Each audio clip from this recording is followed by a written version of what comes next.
to a recipient, highlighting the encoding, transmission, and decoding of messages.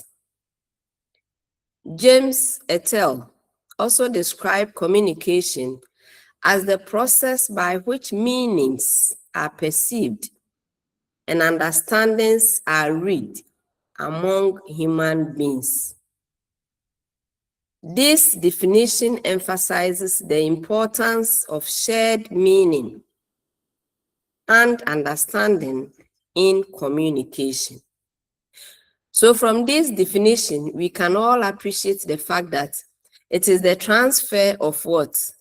Thoughts, ideas from one person to another, that is from the sender to the recipient, with an intention of conveying some meaning or understanding. So the key words that we identify here is the transfer of ideas from one person to the other, which is intended to make some meaning or understanding. Looking at the meaning, communication is the activity of conveying information through a medium to a receiver. Communication refers to the process of exchanging information, ideas, thoughts, and emotions between individuals or groups. It is the transmission of information, ideas, attitude, or emotion from one person or group to another, primarily through symbols. So sometimes it is not just verbal. Sometimes through symbols, we can also communicate. Symbols like, in Ghana, when we want to ask somebody to come, we will not even talk. We will just fold our fist, open up, and then have a sign. So as soon as we do that, you understand that we want you to come. Other symbols like wearing black. When we are in class and then we see somebody coming in with black hair, black all over, immediately it gives you some signal that that person may be bereaved. So sometimes, in most of the time, we ask that person, oh, what's the problem? Sometimes it's just even a fashion. The person just feels like wearing black. But because of our culture and the significance of that symbol, as soon as we see that, we assume that the person may be bereaved. And so that is also another form of communication. It is a fundamental aspect of human interaction and plays a crucial role in conveying messages, sharing knowledge, expressing emotions, and building relationships. So without communication as human beings, we cannot exist, because it is the basic role or means by which we convey message. Sharing ideas, we do this through communication. Sharing expression, we do this through communication. Emotions, and then building relationship, all these are done through communication. So as human beings, communication is just as essential as breathing. Now we look at organizational communication and social communication. We have two types of communication. We have that one that is normally done in organization, and that's one which is done socially. Organizational communication is the process of establishing a common understanding between people in the same organization or business environment. Whereas social communication talks about the language that is used in social setting. So looking at the organization, there are some languages that cannot be said, There are some type of communications that cannot be done within the organizational setup, but socially, it can be what? Acceptable. So we need to what? Understand the difference between social communication and organizational communication so that we know what to say and when. Social communication is communication that occurs in your personal and your community life. So in your personal life or in your community life, when you say community, it can even be among your peers, your classmates, your family settings, your society, or any other what social setting. Of course, the language that you'll be speaking with or the type of communication you'll be involved with your peers may be different from when you are in the formal organization. Most of classmates meet and then they speak pidgin. Some speak the local dialect. Some even mix them. They have jargons and other expressions they understand. But you cannot use this in a formal organizational settings. So that is why it is important to be able to understand the difference between organizational communication and social communication. So when we want to look at the difference, we look at it from the context of the communication. Organizational communication takes place within the context of an organization or workplace, while social organization occurs in social settings and everyday interactions among individuals. For example, in organizational communication, HR managers may send out an email or conduct a meeting to inform employees about changes in the company's benefits program. But in social communication, employees may engage in casual conversation during lunch breaks where they discuss personal matters or share experiences related to their work. So you see that with organizational communication, it is what? Structured. We are using email, and the information is what? Designed in a particular way for specific audience. Another different aspect is the purpose. Organizational communication is primarily aimed at facilitating the smooth functioning of the organization, achieving work-related goals, and coordinating activities. Social communication focuses on establishing and maintaining social connections, sharing personal experiences, expressing emotions, and engaging in informal conversation.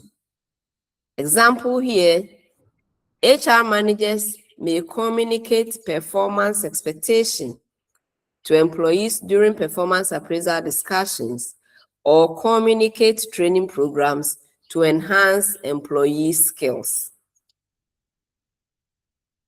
But in social communication, employee may engage in social conversations to foster team cohesion, shared work-related insights, or provide support to one another. We also look at the formality. Formality with organizational communication often follows formal channels and structures, such as official meetings, memos, emails, reports, and hierarchical lines of communication. It tends to be more structured and adheres to specific organizational protocols. With social communication, however, is typically more informal and relaxed.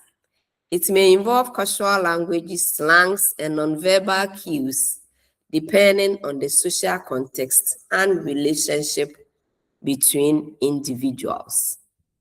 And so we also have some examples here. We look at the focus.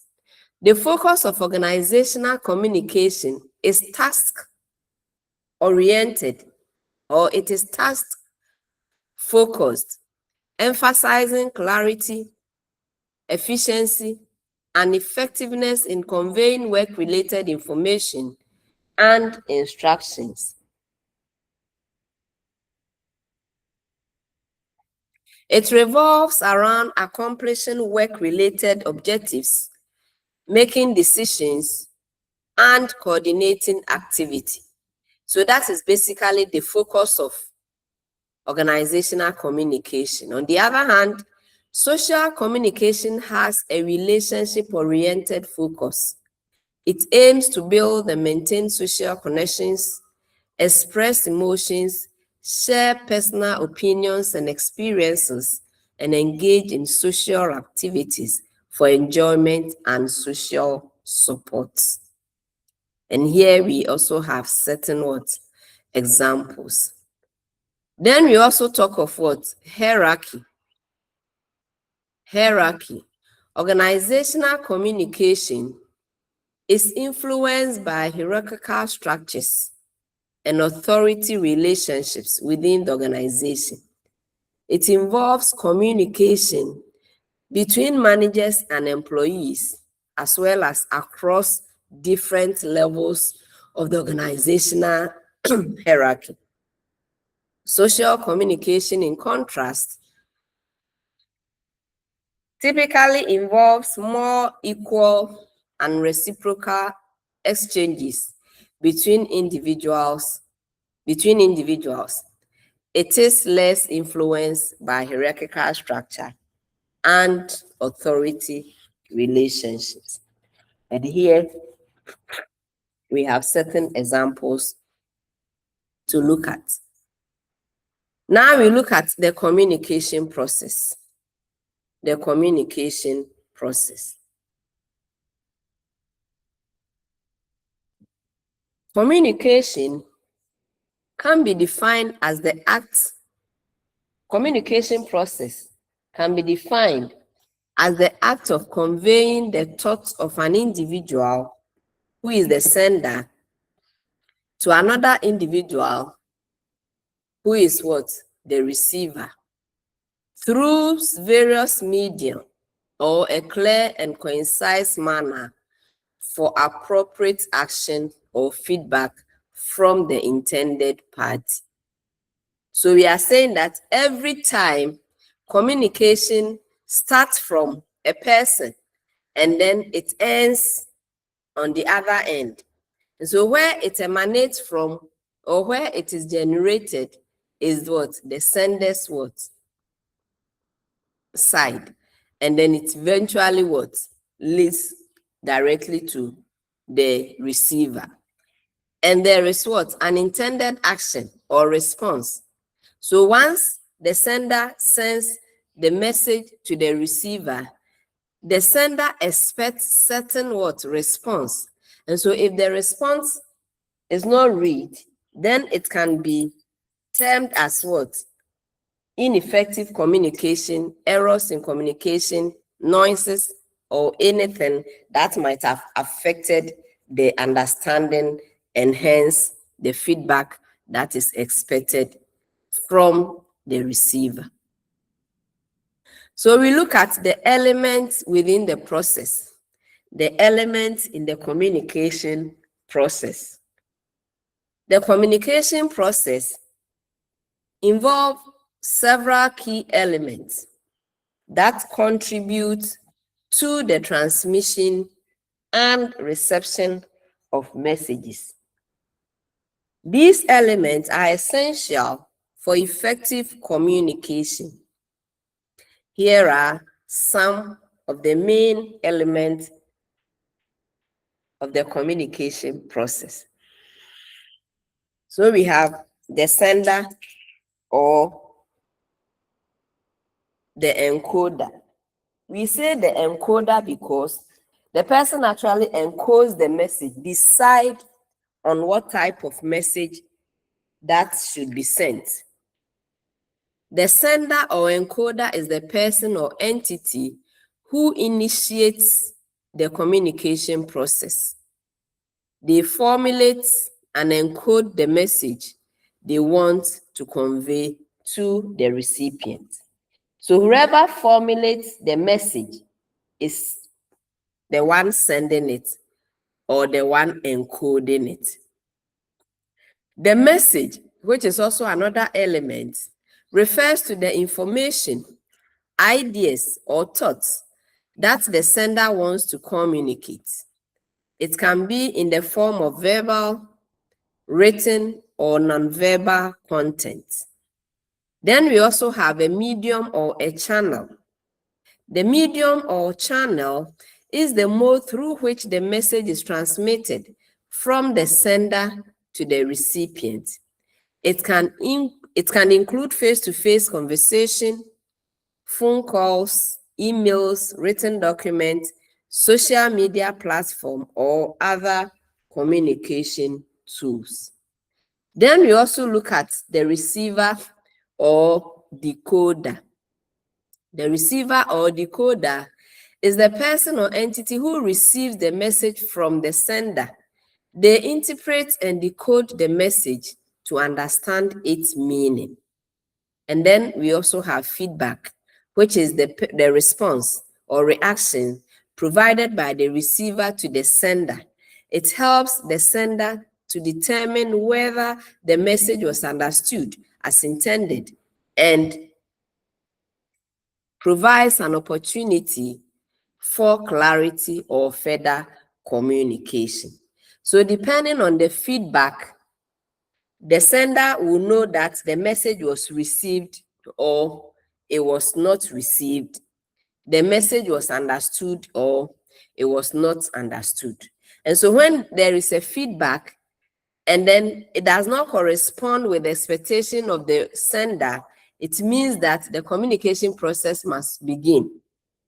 The sender will again encode the message, sent through a medium, received by the decoder, and then the decoder will provide the feedback to correspond appropriately to the expectation of the sender.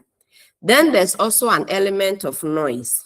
Noise refers to any interference or barrier that can disrupt the communication process and affect the accuracy or clarity of the message. It can be external noise, such as loud surrounding, or internal noise, such as distraction or preconceived notion. So when we say a noise, noise is something that makes the communication process ineffective, that affects the understanding of the words, of the message. And because of this noise, it can also affect what feedback. And when we say noise, it's not just about the loud sounds that we hear from our surrounding. It's also what? It can even be language. Sometimes I don't understand Eve or Ga. And then you are sending me a text message in Ga or even in French. That is a noise because it is a barrier that is affecting my understanding and the accuracy of the message that you are sending me. Sometimes it can even be my mood. Sometimes maybe I'm moody or I've heard something. You don't even know. And then you meet me and then you are conveying a message. My mood can help me interpret the message. And so if I am in a bad mood, and then your message is something, I may even interpret it's like a laughter or something. I may even interpret it as you being sarcastic or you teasing me, and I may react in a particular way. So sometimes emotions can also serve as noise. So noise here is anything that distracts the accuracy or the clarity of the message that is sent. So having understood this, we look at effective communication. What is effective communication? As organizational beings or as workers, we make sure that the communication process is effective so that we can gain understanding and the appropriate feedback from our receivers. Effective communication fosters understanding, building relationships, and drives successful outcome. By implementing these strategies, you can enhance your communication skills and achieve better results in personal and professional communication or interaction. For communication to be effective, it must have clear and concise message.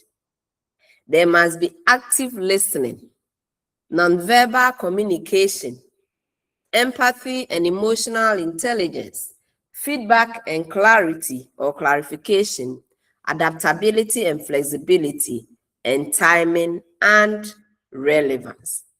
So we go ahead and look at what this means in communication. When we say communication should be clear and concise, it means that the message should be clear, well structured, easily understood by the intended audience. It should avoid jargons, complex language, and unnecessary details. And of course, it should use simple and direct language to convey meaning effectively or message effectively. Active listening. Active listening involves fully engaging with the speaker and understanding their responses or perspectives. Pay attention, maintain eye contact, and show interest in the conversation. Avoid questions, provide feedback, ask questions, provide feedback, and paraphrase to ensure accurate understanding. Then we can also use nonverbal communication. Excuse me. Nonverbal communication. Nonverbal cues, such as body language, facial expressions, and tones of voice, greatly impact communication. Maintain appropriate posture, use gestures effectively, and convey a positive and open demeanor. Align verbal and nonverbal communication or messages to enhance clarity and trustworthiness. And so sometimes you can use nonverbal cues, such as body language. So sometimes when somebody is talking to you, you see that you are nodding. You are nodding. So as you are nodding, the person knows that you are listening and you understand their point of view. Sometimes your facial expression, sometimes you'll be smiling, you'll be squeezing your face. Sometimes the tone, the strong tone that you use, emphasizing the what? The strong conversation. All these words tend to impact positively on the communication that is being what? The process of what? Communication. Then we also have empathy and emotional intelligence. Empathy involves understanding and sharing the feelings and perspectives of others. When somebody is talking to you or somebody is sharing information with you, you must be in the person's shoes to appreciate what the person is saying. You must have that empathy. You must understand the feelings and perspective of others so that you can better understand the message that they are putting across. Develop emotional intelligence to recognize and manage emotions in oneself and others. Sometimes somebody may be bereaved and the person is sharing the information with you. Oh, I lost my husband. Oh, I lost my father. Oh, I lost my son. Oh, I lost my friend. The person that is talking to you about the loss, the person is not crying. But as soon as you got the information, you started crying, wailing. Oh God, what happened? Oh God, what happened? You see, your emotions is definitely going to affect that what person. It is even going to arouse his what sadness. And so you must develop emotional intelligence such that even when the message that is being what conveyed to you is so emotional, you can be able to understand it and package it in a way that it will not sound so what devastating in the ears of what others. You show empathy through active listening, acknowledging emotions and responding with what understanding. Then you provide feedback and clarity or clarification. Encourage open and honest feedback from both the sender and the receiver. Seek clarification to ensure mutual understanding and address any confusion or misunderstanding. So for communication to be effective, you must be able to seek understanding. If there's something you don't understand, let the sender clarify it so that you can appreciate the message or the essence of the message and avoid any confusion or misunderstanding. Provide constructive feedback and be open to receiving feedback for continuous improvement. For communication to be effective, there must be what? Constructive feedback. Because the feedback does not just sit there. The feedback is also what? An avenue for further communication. And so, in order for communication to be effective, there is what? Or there should be provision of constructive feedback. We talk of adaptability and flexibility. Effective communicators adjust their communication style to meet the needs of different individuals and situations. And so if you are going to talk to your grandparents, you don't go and stand there and then start slanging. They will not understand. Meanwhile, you are their grandson or daughter. They understand your language. You also understand this. So you must be able to adapt to their style. You must be able to adapt to the style that they will understand. So if I go to my village and I'm going to talk to my grandmother, I'm not going to say anything in English. My grandmother never went to school. So I have to come down and speak in Twi so that she will better understand it. So in the same way, you must be able to adapt and be flexible. Sometimes, depending on the situation, some situations demand harsh tones. For example, parents, when your children are misbehaving in the house, you not just say, hey, Kwame, stop. Hey, Kwame, stop. You shout, hey, Kwame, stop what you are doing. I will whip you, I will slap you. So you see, depending on the situation, you are adapting towards a particular style of communication. And so for communication to be effective, you look at the situation and then you adapt a style of that communication. You adapt language, tone, and delivery based on the receiver's preferences and cultural context. There are some cultures, when you look at cross-cultural communication, you realize that there are some cultures, they don't talk much. And when they are talking, you may not even hear. They whisper. Such cultures, they whisper. So in communication, you must also learn about the different cultural backgrounds or cultural context of your recipient. There are some people, when you talk a bit louder, they think you are shouting on them. They think you are You are disrespecting them. But maybe in your village, if you don't talk louder, I lived in the village where we call people across the street. So I can talk very loudly. So if you lived in a village like me, where you can call somebody from 3 blocks away, you just shout and the person will and you can just converse through the next, 2 buildings, and everybody will understand. But there are some people too, when you shout on them, they think that you are disrespecting them.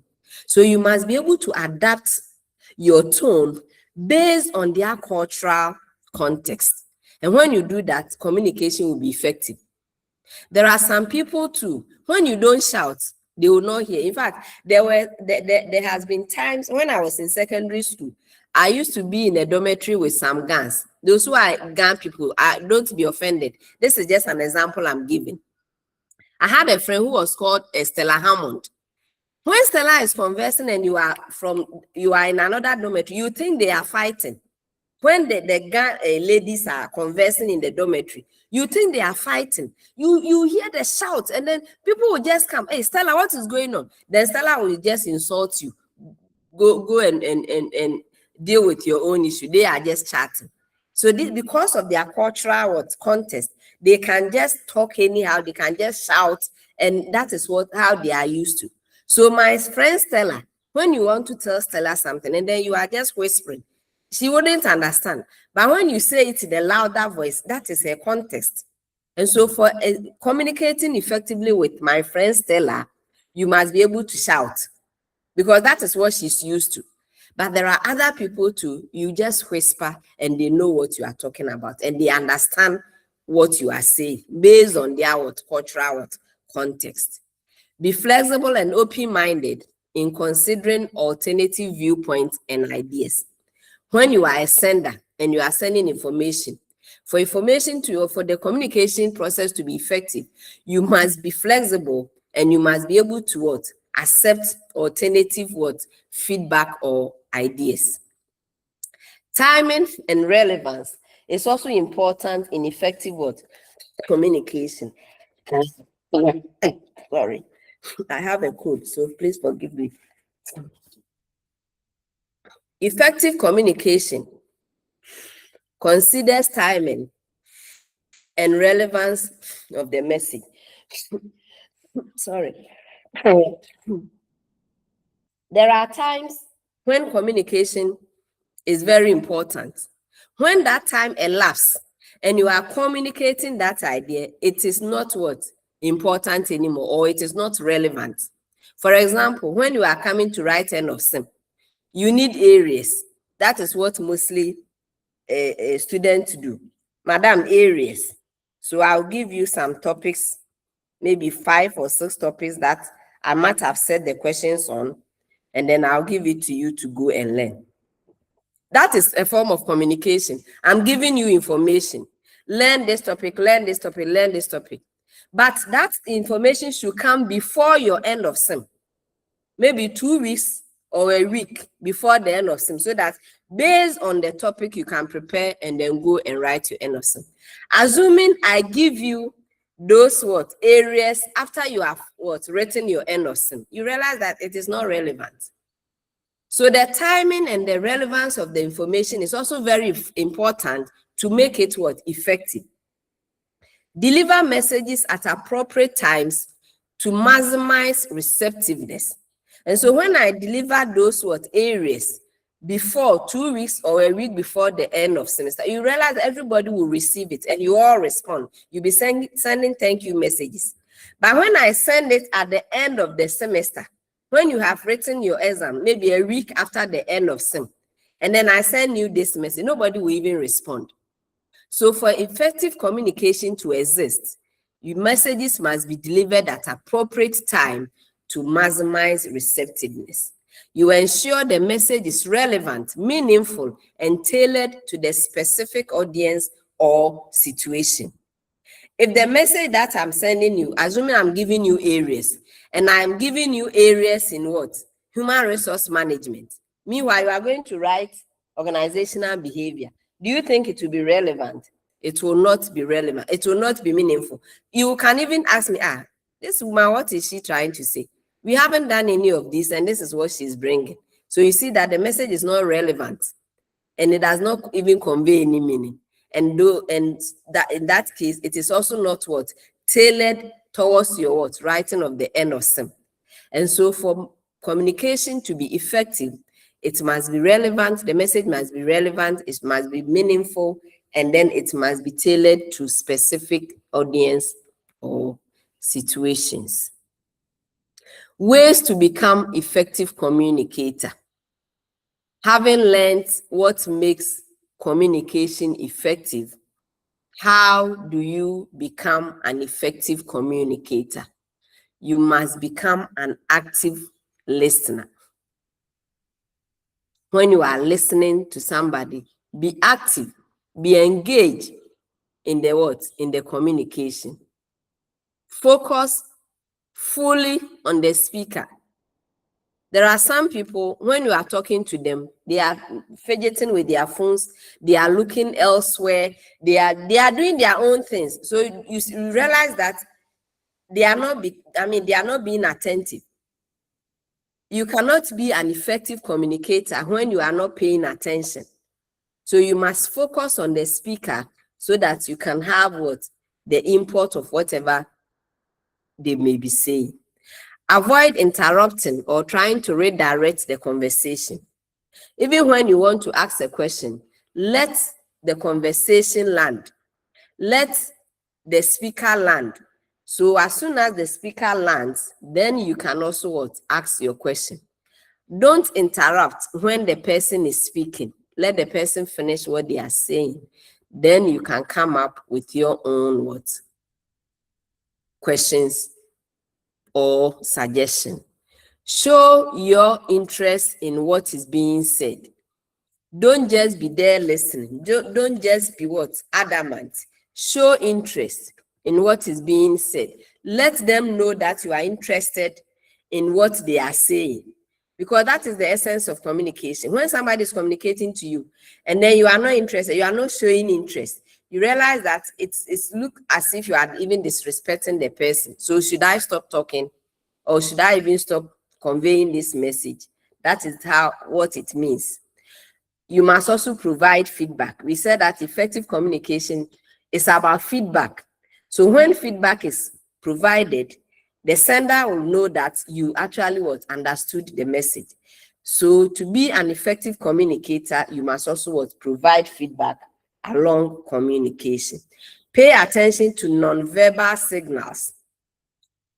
Sometimes the communication may not be verbal, or it may be a mixture of verbal and non-verbal. You must pay attention to non-verbal communication or signals so that you can better understand and appreciate the message. Negative factors that impede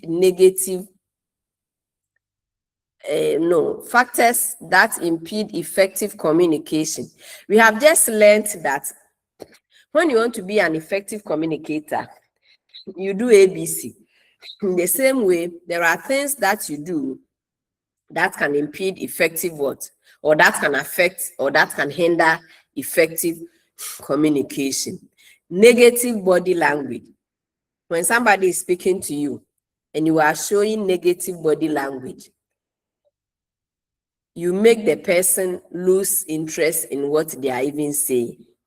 When somebody is talking to you and then you are just snubbing the person, or somebody is talking to you, and instead of you to stand there and listen, you are just going.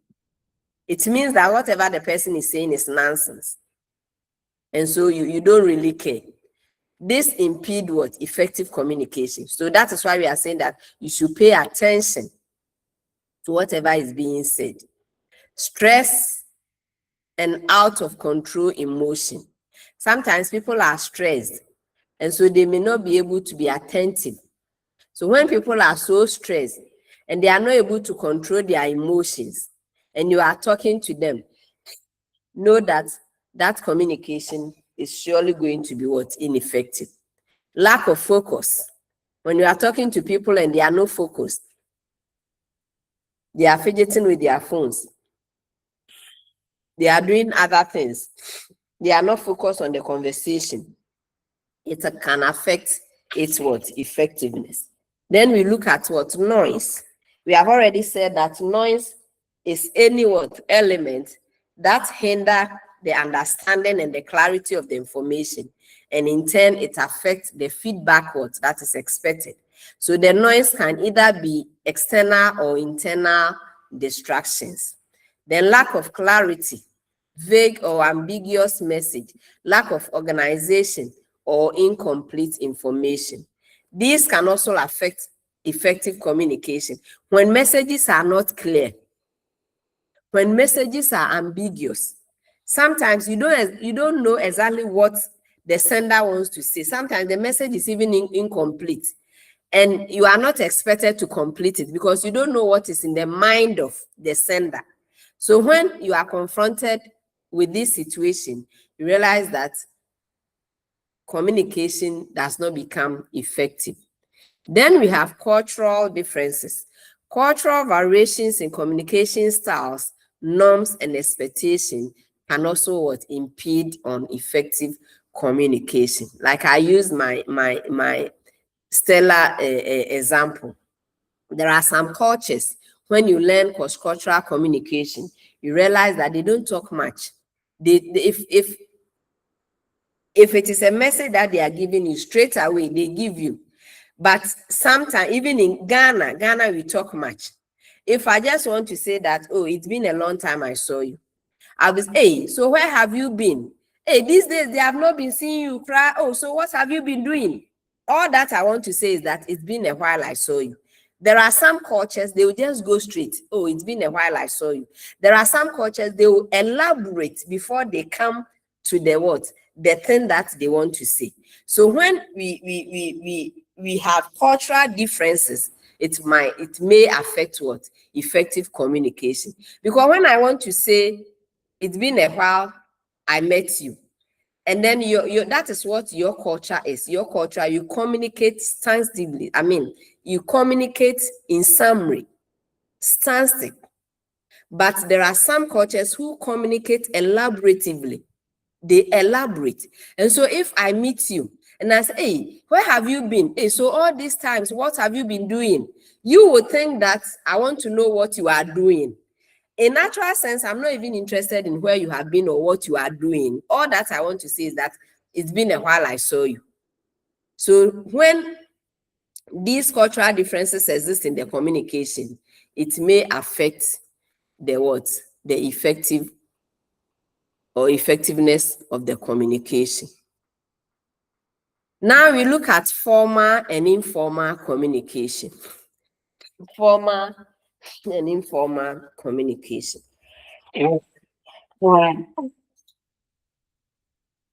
Formal and informal communication. Formal communication refers to the official and structured flow of information within an organization, following established channel, protocols, and hierarchical relationship. It is characterized by adherence to specific rules, standards, and procedures, ensuring consistency and clarity in the transmission of message. It typically occurs in a professional setting and is essential for conveying official announcements, work-related instructions, policies, procedures,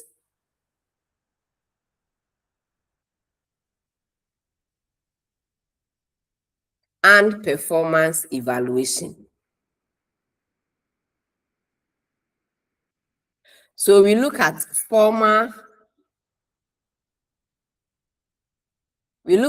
formal communication, internal versus external. So what we are saying is that formal communication can either be internal or external. So internal formal communication, it is the type of communication that involves all the communication that occurs in the conduct of work within the business or within the workplace.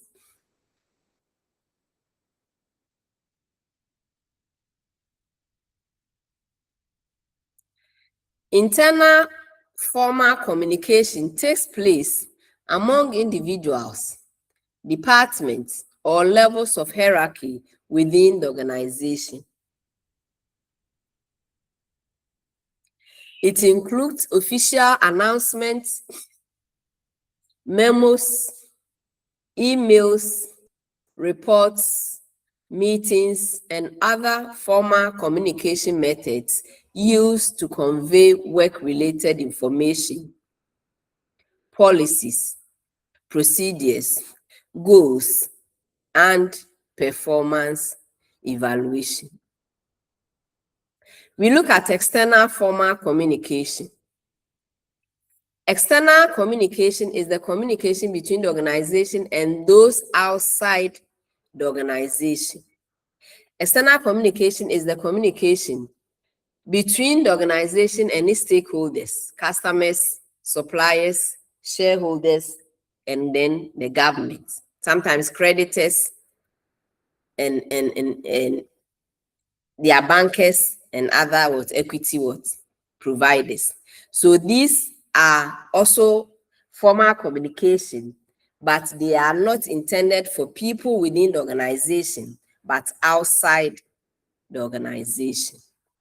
For example, when the organization wants to communicate to its customers through the PR system, that is a public relation, it is a formal communication. Recently, University of Cape Coast, the council of the university elected a new vice chancellor, and then a memo or a letter has been sent to the external community. This is a formal communication, which is intended to be communicated to people outside the university community. And so it will follow a well-structured procedure or protocol, because it is a formal communication, but it is not intended for people within.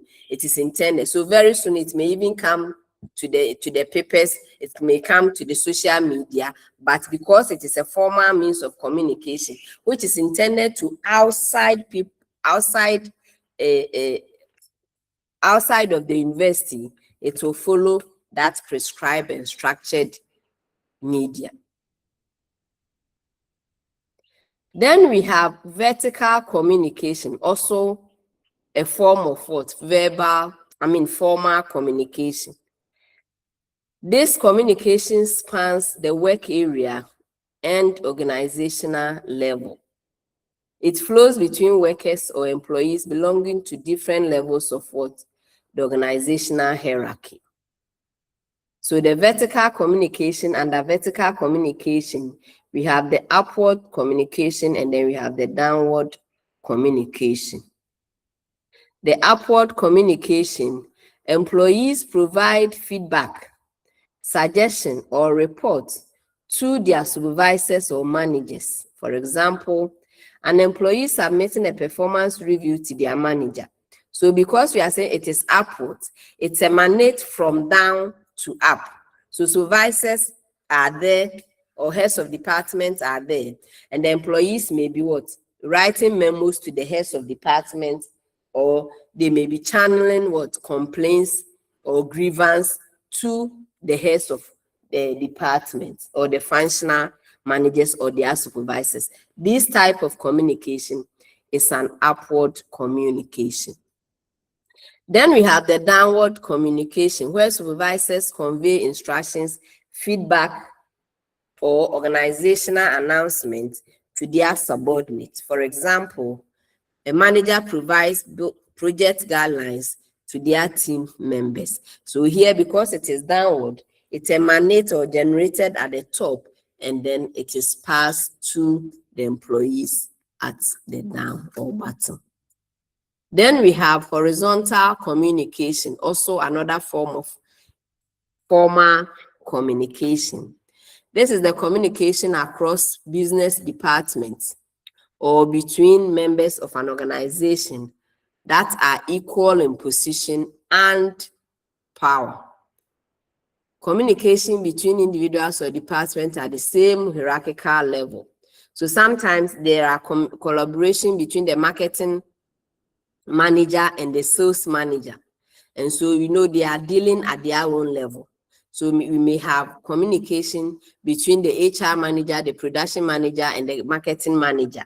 So this is a horizontal type of communication.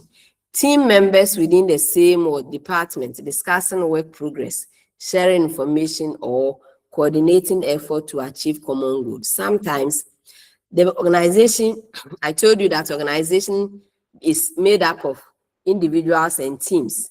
And so the team members, they are also at the same level. When they are also communicating at their level, it can also be an example of horizontal communication. Then we have the diagonal communication.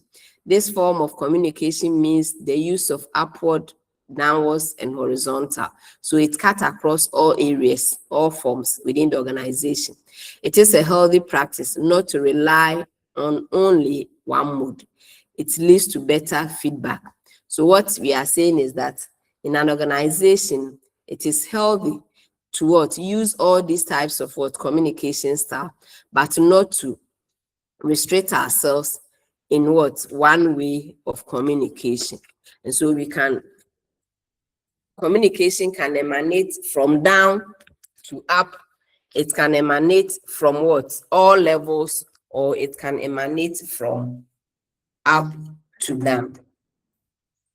Communication that cuts across different levels and departments, typically for the purpose of problem solving or decision making. So when communication are passed through different levels of the department or between different group of people from different levels, this is what we call diagonal communication.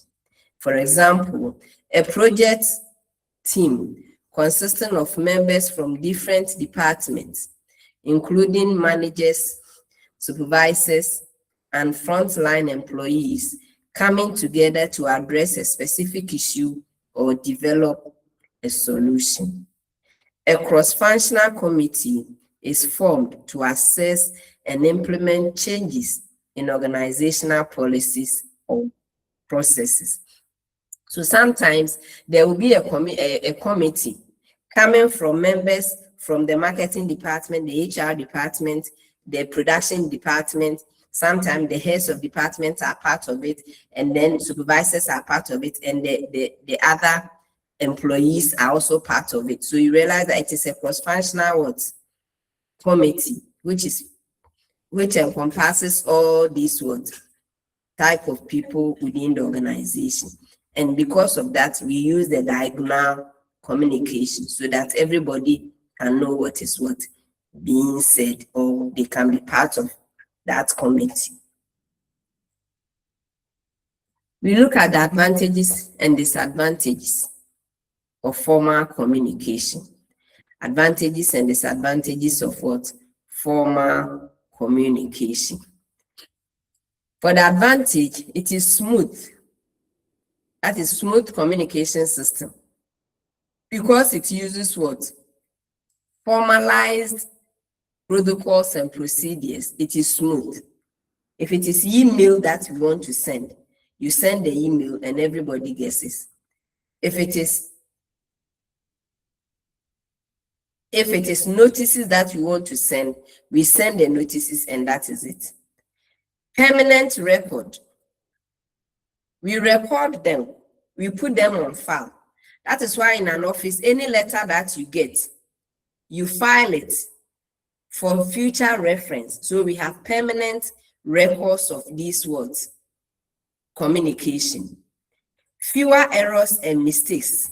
We say that formal communication adheres to strict protocols and procedures. And because of that, there are fewer errors and communication. Sometimes when you are typing a letter to your boss, or your boss is even giving you a promotional letter or an incentive letter or whatever, sometimes the secretary will type it.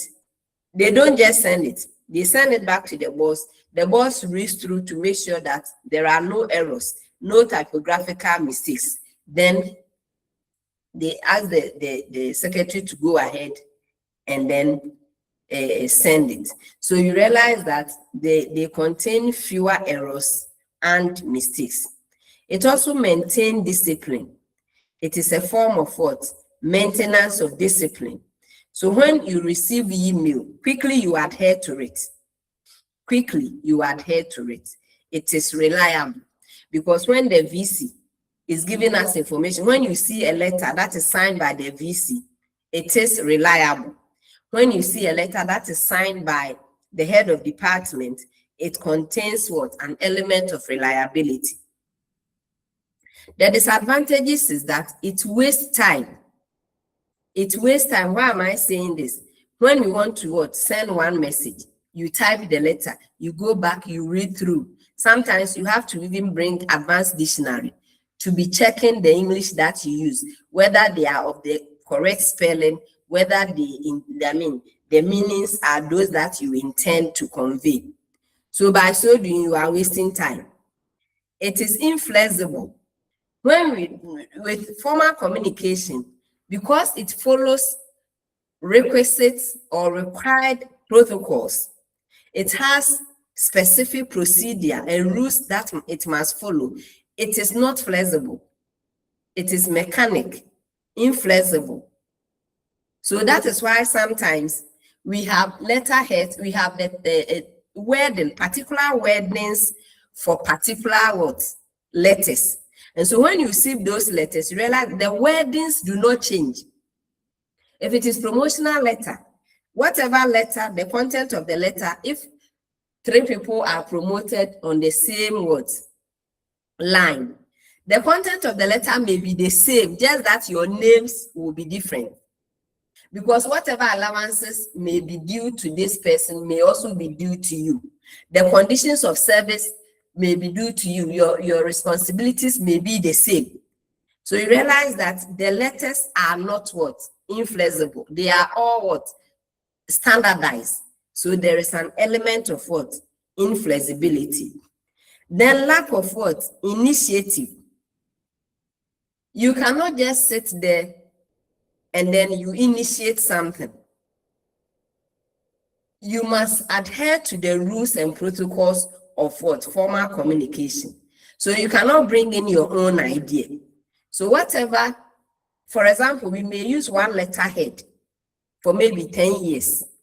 Unless our logo is modified, or there is an aspect of a change in our location or address, letterhead can even be as old as 20 years.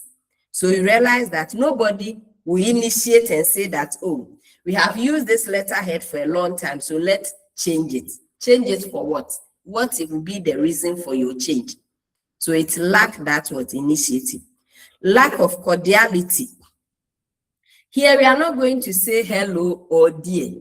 I mean, we are not going to say hello, sweetheart, oh, hello. These are informal type of words, or these are cordial relationships. But in formal communication, we lack that cordiality. There are no friendliness because they must adhere to standardized protocols. And then it is costly.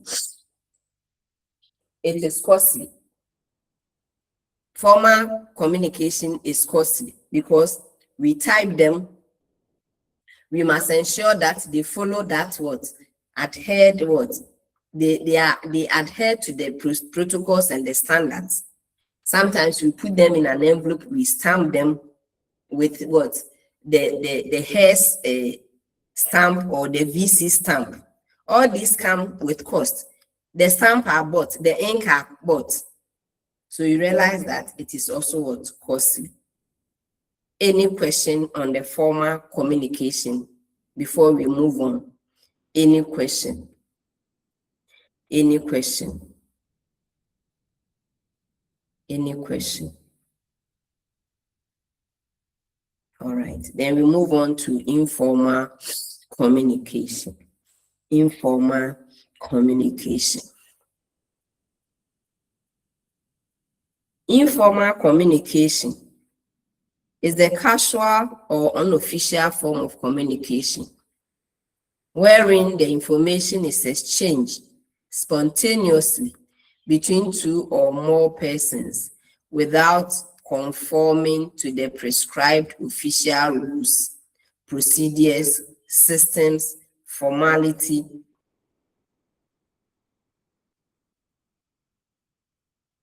and the chain of command. It often arises based on friendship, relationship, proximity, and shared interest between co-workers or personal network. Informal communication is often spontaneous, unplanned, and based on personal relationships and social interactions among individuals. So the forms are grapevine, what we call grapevine. The grapevine is a common form of informal communication within organization. It is an informal network through which rumors, gossips, and information spread among employees. The grapevine can be both positive,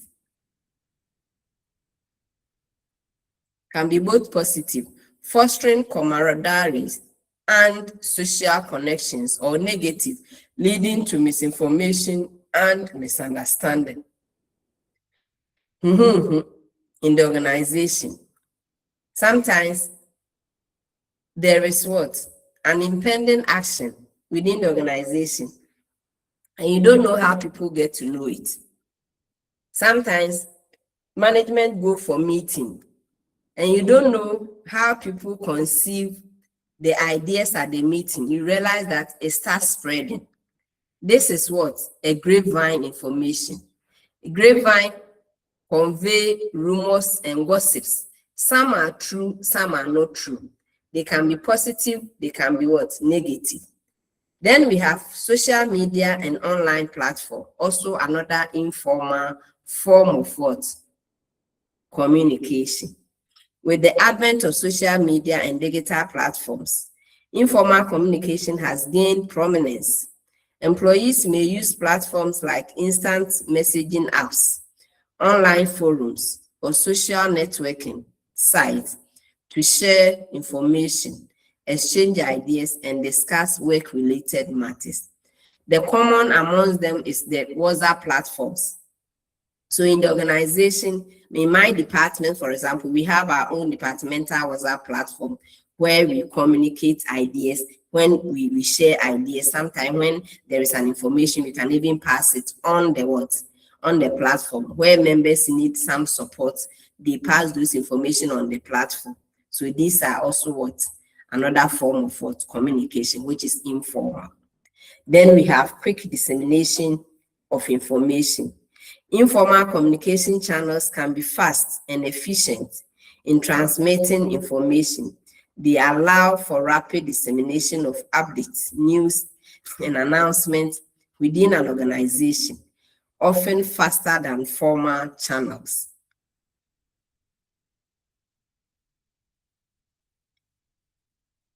It also fosters relationship and collaboration. Informal communication helps build relationships, trust, and camaraderie among employees. It provides an avenue for social interactions, informal mentoring, and sharing of knowledge and expertise. Unofficial communication channel. Informal communication can bypass the formal hierarchy and provide a platform for employees at different levels to communicate and collaborate. It allows for open dialogue, idea sharing, and problem solving that may not be constrained by formal protocols. Potential for misinformation. Informal communication channels carry the risk of spreading rumors, hearsay, or inaccurate information. Without proper verification or validation, informal information can be distorted or misunderstood, leading to confusion and miscommunication. Complement to formal communication. We are saying that informal communication can also complement formal communication. Informal communication complements formal channel by filling in the gaps, providing additional context, and reinforcing formal messages. It can help employees better understand and interpret formal information. Like my department platform that I'm talking about, sometimes the provost may issue a letter, and then we will post it on our platform and to discuss it. And so you realize that some people may not understand or may not be able to interpret it better, but through our conversation and discussion on our own platform, we will get to understand what the provost wants or the VC wants us to do. So that is why we are saying that it complements formal communication. Now we look at the advantages and disadvantages of informal communication. Advantages: it presents grievance. It presents grievance. So we can use this as a means of presenting our grievance. When we are able to present our grievance, you realize that conflict is reduced. So sometimes when we are aggrieved, when we disagree, or where there are conflicts, hidden conflicts, we can use informal communication to address these grievances. It is also an alternative system. It is important to have informal communication in the organization so that people even understand the informal communication better than that of the formal. So it serves as an effective alternative to the formal type of communication. It improves relationship. It improves relationship because these are normally generated among people to enhance camaraderie or friendliness, and so it helps to improve relationship. Provide recommendation. It helps to provide recommendation. It is flexible, unlike the formal communication, which is inflexible. Informal communication is flexible. Rapid communication, expressed within 2 minutes. For example, those that are carried by the grapevine, within 2 minutes, you hear of the information because it is carried by the means of grapevine. So because of that, it improves communication. It improves rapid communication. Then it also improves interpersonal relationship. It improves interpersonal relationship because it normally emanates among the employees, and it helps to foster relationships. So that is why we are saying that it improves interpersonal relationship. Now we look at the disadvantages. Sorry. The disadvantages are distortion of meaning. Distortion of meaning. Why do we say that it distorts meaning? People interpret messages from their own perspective, from their own way of understanding. So sometimes the message is clear, but when one is reporting, you realize that they will not report exactly what it is there. They may add their own versions. So it distorts meaning. It also spread rumors. Sometimes these rumors may not even be true because it is not standardized, because it is not formalized. It tends to spread rumors. Maintaining secrecy is impossible. For example, if we are communicating on WhatsApp platform, how do we maintain secrecy? Sometimes you say something on the platform. Before you know, somebody will copy that message and paste it on another platform.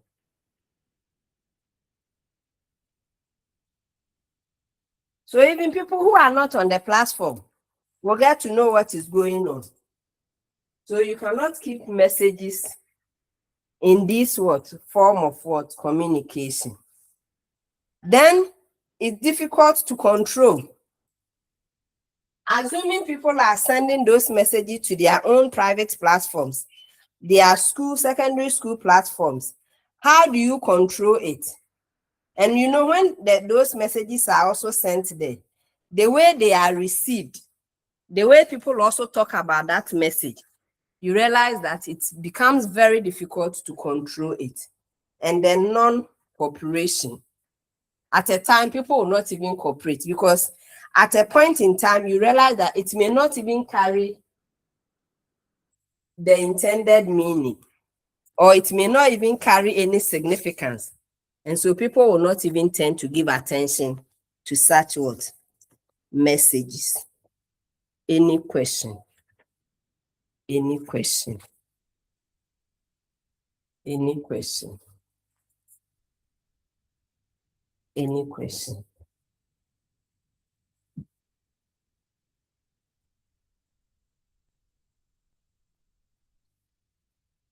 Any question?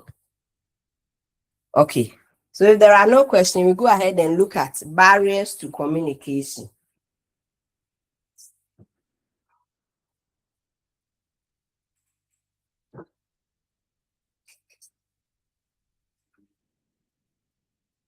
Barriers to communication. There are some elements that serve as what? Barrier to what? Effective communication. We'll look at some of them. We have language barrier. Language barrier. Differences in language, vocabulary, or communication styles impede understanding between individuals who speak different languages or have limited proficiency in a common language. So when different languages are being used, example, you don't speak Ebe. Somebody meets you and the person greets you in Ebe, asks you how you are doing, and starts asking about your family. Because you don't understand the language, you don't understand the vocabulary, it will be very difficult for you to communicate to that person. So language can be a barrier to communication. Then we have cultural barriers. Diverse cultural background can lead to misinterpretations, misunderstanding, and communication breakdown. Nonverbal cues, gestures, and norms can vary across cultures and impact the communication process. You know, the part of Chinese, when they are bereaved, they wear white. In Ghana, when people are bereaved, they wear black. That is cultural variation. That is cultural differences. And so when you see people in China wearing white, you may think that there is a good news and they are celebrating. You don't know that they are actually what? Mourning. But when they also come to Ghana and they see that people are in black, they may think that, well, it's a fashion. So you see, because of this cultural background, they are not able to get or to understand what is going on within the situation. I mean, the context, what is going on in the context. Then another barrier is noise and distraction, which we have already talked about. External distractions such as loud noise, interruptions, or a cluttered environment can disrupt communication and make it difficult to convey or receive message effectively. Lack of clarity and precision. Unclear or ambiguous messages that use the use of jargon, technical jargon, or complex language can hinder comprehension and lead to miscommunication. Messages should be clear, concise, and tailored to the intended audience. So when we're looking at factors that impede effective communication, we talk of ambiguous messages. Emotional barriers. Sometimes the person's emotion can also serve as a barrier. Emotional states such as anger, stress, or fear can hinder effective communication. Strong emotions can cloud judgment, impacting listening skills and lead to defensive or aggressive responses. You know, sometimes when people are so aggressive, when they are so angry, and then you are trying to even explain something to them, they don't even understand. Sometimes even a simple thing, but because of their mode of what? Their emotional state, because of the heightened what? The tension of their anger, they will not be able to understand what you are even saying. Physical barriers such as geographical distance, closed doors, or lack of appropriate communication tool can hinder communication, especially in remote or dispersed work environment. Sometimes bad network. When you want to what? Call somebody on video, you want to do video conferencing, you are having a meeting and then you want to video it. Some are in China, some are in Germany, some are in US. And Ghana, because of our bad network, you realize that it becomes very difficult for you. Sometimes when somebody is speaking, then the line is, the network is gone. So you know, by the time the network comes back, the person has already finished speaking. These are physical barriers. Sometimes it's the distance. Somebody may be standing at a distance and you are talking to the person. The person might not get the words that you are speaking to the person. So that might also hinder communication. Then perceptual barrier. These are perception. Differences in individual perception, interpretation, and understanding can create barriers to effective communication. People may have different frames of references, biases, or preconceived notions that affect how they receive and interpret messages. For example, we may have an impending organizational change. You know, nobody wants change. Everybody wants to be in their comfort zone. And so when some organizations want to introduce change, I have a typical example. In my former organization, before I came to UCC, I used to work with what? An organization. And in the 2000s, we wanted to switch from our typing pool to have what? Computerized typing what? Pool, where we will have a centralized printer. So you stay in your office, you give the command. By the time you get to the centralized printer, your whatever you wanted to print is there.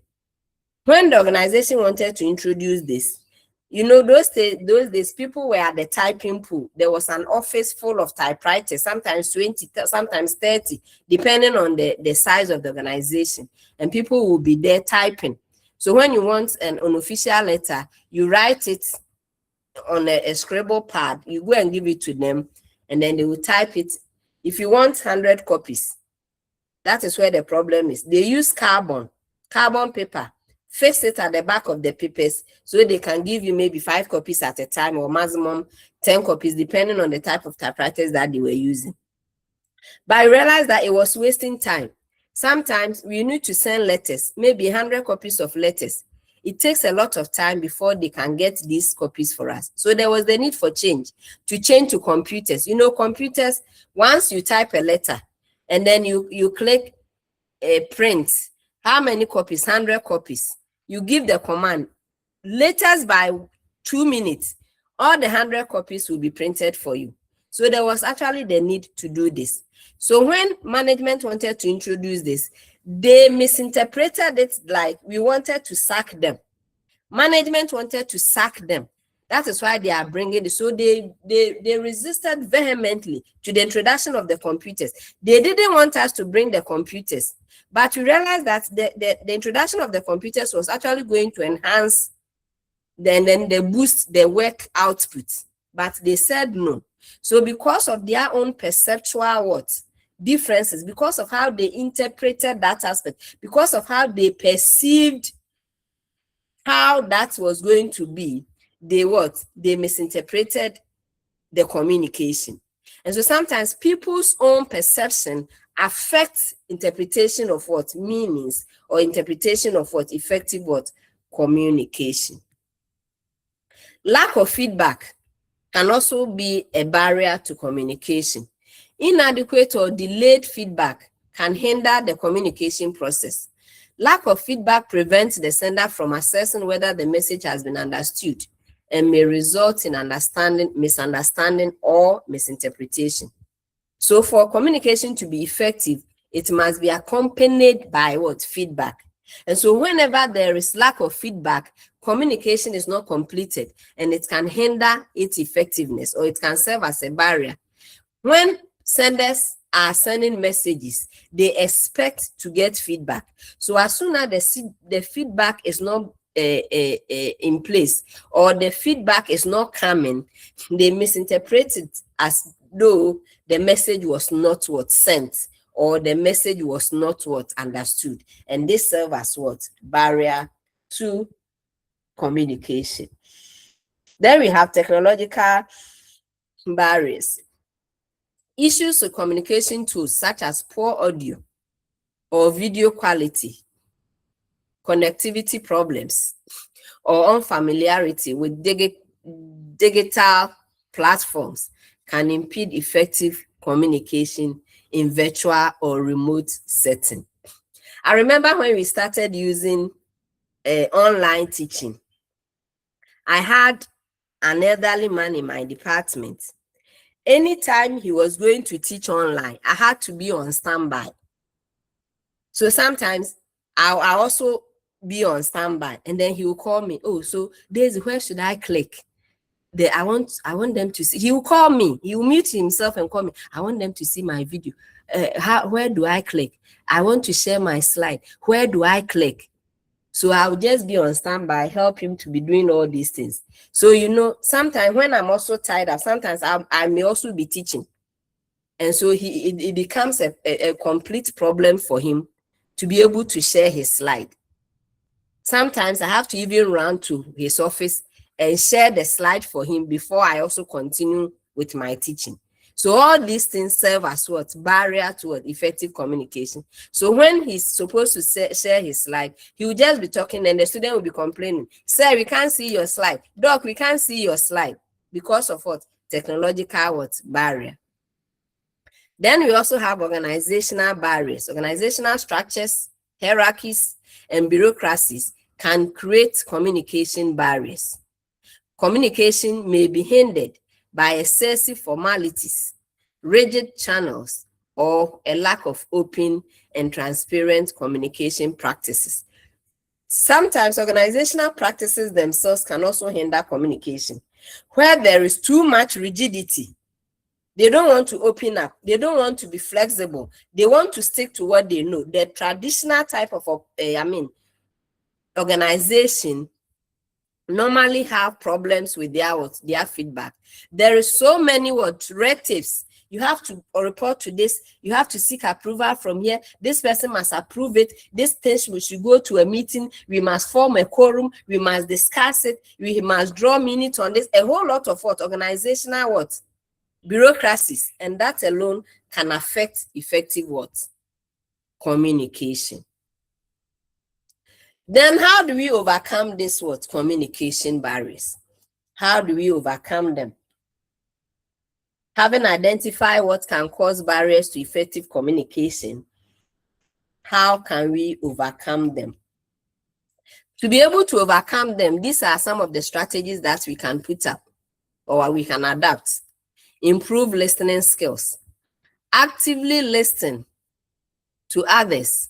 Pay attention to nonverbal cues and seek clarification when needed.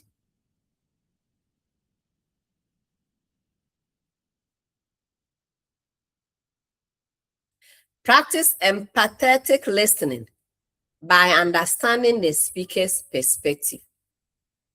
So for us to be able to go along with the communication, we must be attentive listeners. We use clear and concise language. Choose words and phrases carefully to ensure clarity and understanding. Avoid jargons, technical terms, or complex language that may confuse the receiver. Adapt your communication style to the audience level of knowledge and familiarity with the topic. When you have studied communication, you have studied organizational behavior, and then you know that there are some contributory field, that there are some disciplines that contributed to the subjects of what? Organizational behavior. So you heard anthropology. That term now with the anthropology, you like the term. So you go to your grandma and then you start telling him, hey, oh grandma, hey, today we went to school and then we learned of anthropology. Well, I mean, what are you trying to say? Anthropology. And you want your grandmother to be able to mention anthropology. What crime has she committed? So you look at, even if you want to tell her what you learned, you can use at her own level of knowledge, and then you describe what you learned to the person. So just be familiar with the topic and then try to bring it to the level of the people that you are communicating to. By so doing, you'll be able to avoid miscommunication and misunderstanding. You provide feedback. Encourage open and honest feedback from both the sender and receiver. This helps to ensure that the message has been understood correctly and allows for any necessary clarification or adjustment. We are always stressing on what? Provision of feedback, because feedback is an integral part of what? Effective what? Communication. Use visual aids. Utilize aids such as charts, graphs, or presentations to enhance understanding and convey information more effectively. So sometimes you can use some visual aids, you can use some pictures, some diagram to actually illustrate what you want to say. Sometimes you may have difficulties in your choosing appropriate words, but when you introduce what? Pictures or graphs, it makes the understanding more what? Easy. And then you can also adapt to cultural differences. I told you that cultural perspective or cultural differences can also affect the way we communicate. And so to be able to avoid this type of barrier, we must be able to adapt to cultural differences. Beware of cultural differences in communication style, norms and expectation. Respect and adapt to cultural diversity to minimize misunderstanding and foster effective cross-cultural communication. Simplify and summarize. Break down complex information into smaller, more manageable chunks. Summarize key points to reinforce understanding and ensure that the main message is retained. Build trust and rapport. Establish trust and positive relationships with colleagues or team members through open and respectful communication. Trust encourages open dialogue and the sharing of ideas and concerns. Use multiple communication channels. Utilize a variety of communication channels such as face-to-face meetings, emails, instant messages, or video conferences to accommodate different communication preferences and overcome technological barriers. There are some instances we may not have internet stability. And so when it happens like that and we are using internet to communicate information, it becomes difficult. So if possible, we can use emails, we can use face-to-face meetings, so that if internet stability is a problem, at least we can be able to meet. Where there is geographical dispersion, we can use instant messages or emails. Provide training and development. Offer communication skill training and workshops to employees to enhance their communications ability. This can include active listening, conflict resolution, and effective presentation skills. So sometimes when you realize that there is miscommunication, misunderstanding in the organization in terms of communication, as organizational leaders, you can also organize some workshops, seminars, lectures to improve or develop people's communication skills. Foster a culture of open communication. To overcome communication barriers, we must encourage an environment where open and transparent communication is valued and rewarded. Promote active participation, collaboration, and the sharing of ideas across all levels of the organization. Now we look at cross-cultural communication. In the organization, we may have different cultures. And so we have to be able to understand how these cultures help or how these cultures behave, so that we can also tailor our communication style to them, for them to be able to understand and appreciate the communication process. Cross-cultural communication barrier can arise when individuals from different cultural backgrounds interact. Here are some common ones. So we have ethnocentrism. Ethnocentrism refers to the tendency to judge other cultures based on one's own cultural values, beliefs, and norms. It can lead to misunderstanding, biases, and lack of openness to different perspectives. There are some people who think that they are better than others, especially with my father's tribe. You know, sometimes Ashantis think that they are better than other tribes. And so sometimes the way they even speak about other tribes is so offensive and so disrespecting. And so if you are like some of these people, and then you are speaking about, or you are speaking to people from the northern region or from the Volta region, you realize that if you are not careful, you tend to disrespect them because of your own biases and lack of openness. And so we need to adapt open-mindedness. We need to understand cross-cultural communication so that we can avoid this type of barrier. We have cultural relativism.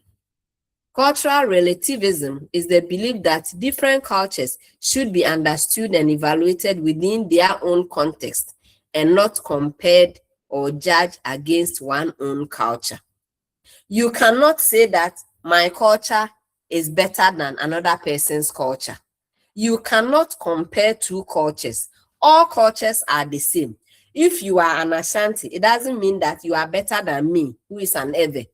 If I am an Ewe, it doesn't mean that I am better than somebody who is a Northerner. You cannot compare them. There is no basis for comparison. So we must understand that. So as soon as we understand that, we cannot evaluate our cultural values and then compare them and say that culture A is better than culture B. When we fail to understand this, we may always judge one culture to be better than another.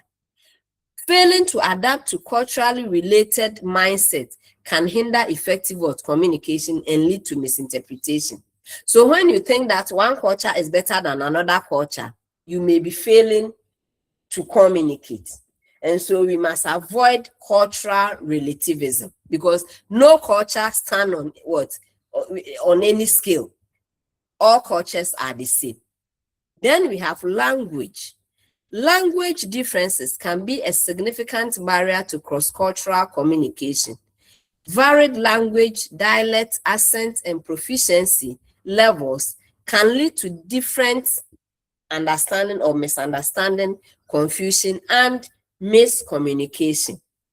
I have a friend who is a Chinese. Anytime we are speaking on phone, I find it difficult understanding what he's saying. But so I prefer we do chats. When we are chatting on WhatsApp, I get the English, even though sometimes the English are not very clear. I'm able to understand what he's trying to say. But as soon as he starts speaking, I have to be thanking for him. I don't get, that the dialect, he's speaking English though, but the dialect and the accent, and he's not proficient in the English language too. So it becomes very difficult for me to understand him. So sometimes language can also serve as cultural barrier, especially with the dialect, the accent, and the proficiency level. Nonverbal behavior. Nonverbal cues such as body language, gestures, facial expression, and personal space can vary across cultures. Different interpretations of nonverbal behavior can lead to misunderstanding or miscommunication. In US, when you are talking to people,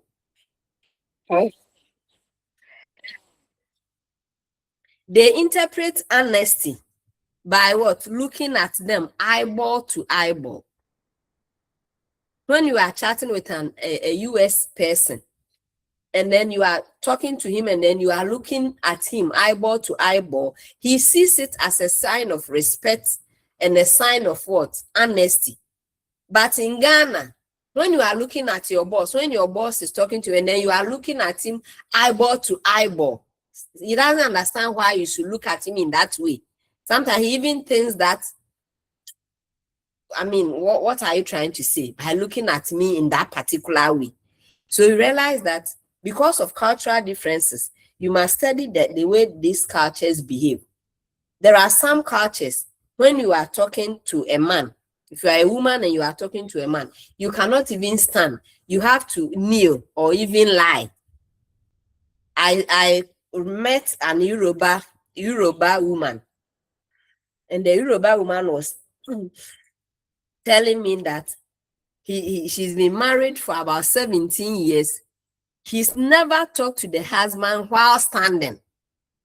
So even if you are giving food to your husband, or you are giving water to your husband, you have to kneel and give the water to them. When we want to talk to them, you have to lie, prostrate. You put your stomach down, and then you talk to the husband. So assuming me, I go and marry an Yoruba man, we always be fighting because I can't lie on my stomach and be talking to you. So these are some of non-verbal behavior when it comes to cross-cultural communication. When you stand with him and then you talk, he feels that you are disrespecting him because of his cultural background.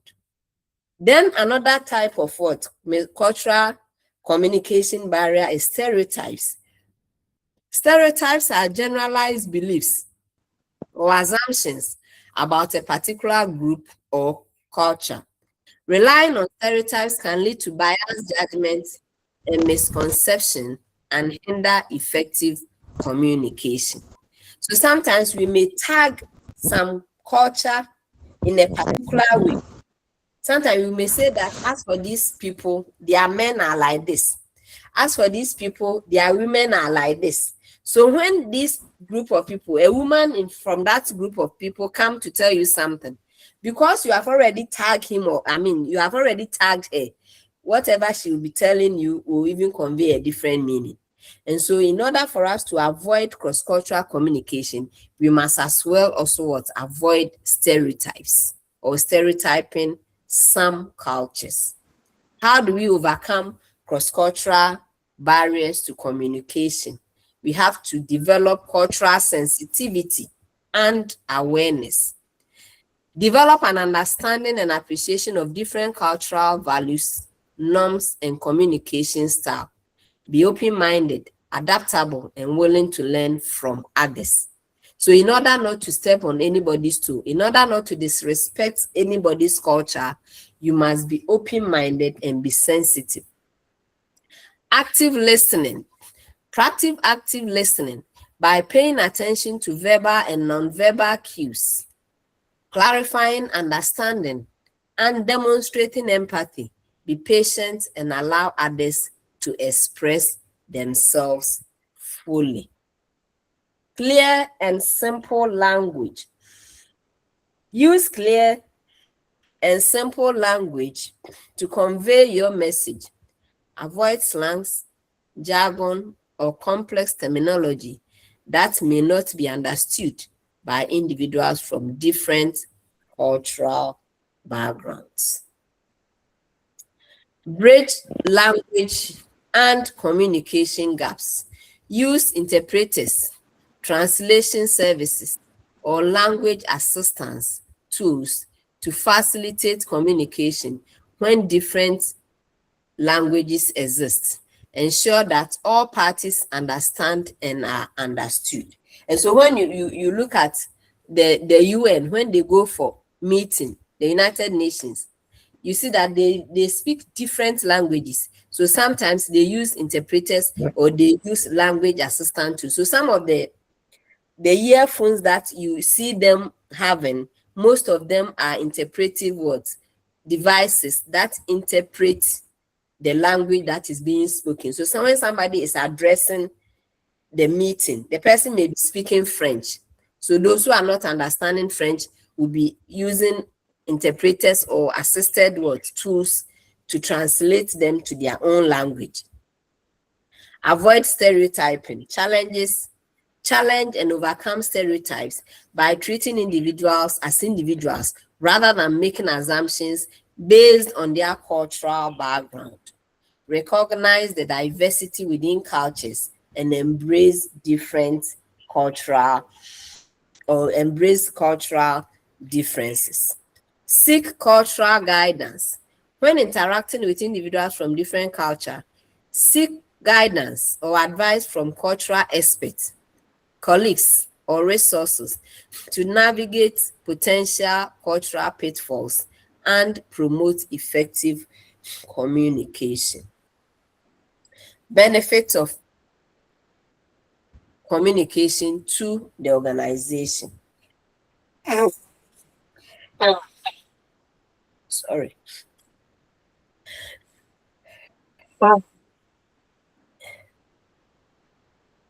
Benefit of communication to the organization. Why is it important to even what? Learn communication. How is it important to even what? Practice communication in an organization. What are the importance of communication to the organization?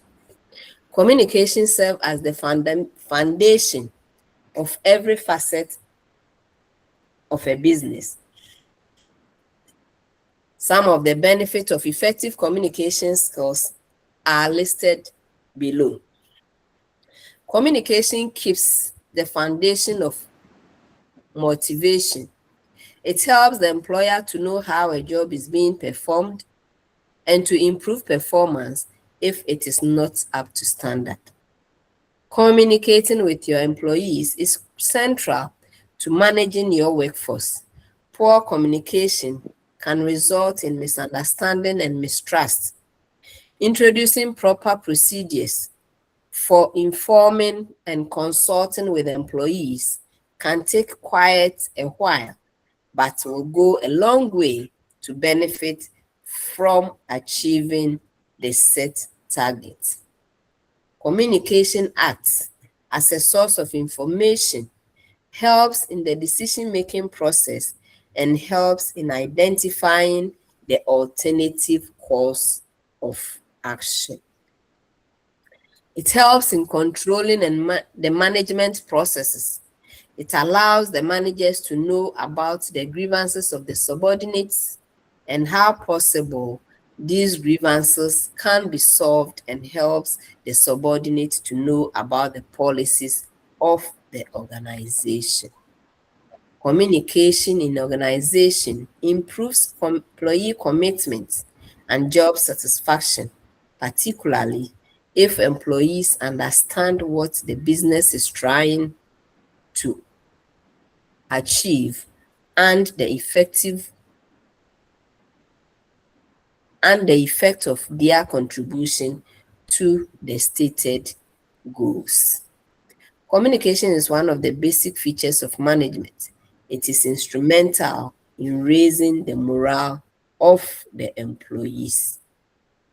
Challenges of organizational communication or challenges of communication in an organization. Complex cultural and social values. In the organization, we have diverse cultures. And what we have learned is that depending on some cultures, their communication style is different.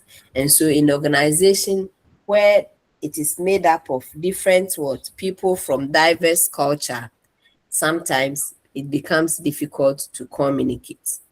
Scarcity of creativity and innovation. You know, in communication, especially organizational communication, we say that it is static, it is inflexible, and it lacks initiative. And because of that, there are no creativity and innovation in that set of communication. So it makes it a bit difficult. Then lack of technological advancement support. We are saying that because of what? Language differences, because of cultural differences and social context, sometimes we can use advanced technological communication interpreters. But where we don't have them, it becomes a challenge to the organization. Lack of needed communication skill sets among staff. Some staff lack cultural specific communication skills. And so when they don't have cross-cultural communication skills, they find it difficult communicating effectively with cultural or diverse cultural employees. And so that makes it a challenge for effective communication amongst employees from different cultures within the organization. Lack of a standardized measurement process. You cannot measure communication. Communication cannot be measured. And so we can't standardize communication because we have diverse cultural and social background. Sometimes our context, our cultural background, or our social background dictates or influence how we understand and appreciate communication. And then we cannot take it out because we are born from the culture, we are associated with that social context. Ambiguity.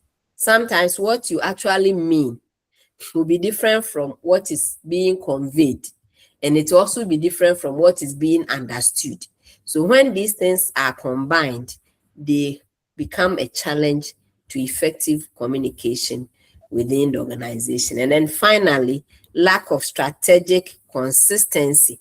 We cannot have consistent procedure in organization, especially when we have the informal type of organization communication. It doesn't follow prescribed or standardized procedure, and so we cannot be consistent with that type of communication, and this can pose as a challenge to effective organizational communication. So with that, we come to the end of the first part of our lecture for today. Any question? Any question? Any question? Any question?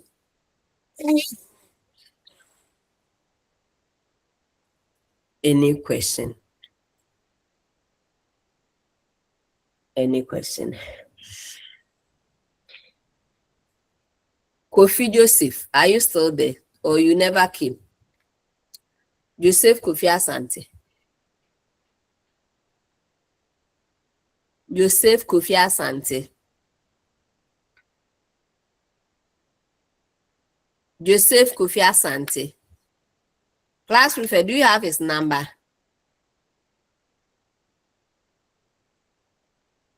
Bertha. Yes, dog. Do you have his contact? Yes, do you dog. have Kofi Asante's contact? Yes, dog. I do. He's not here because ever since we started the lecture, anytime I mention his name, he's not here.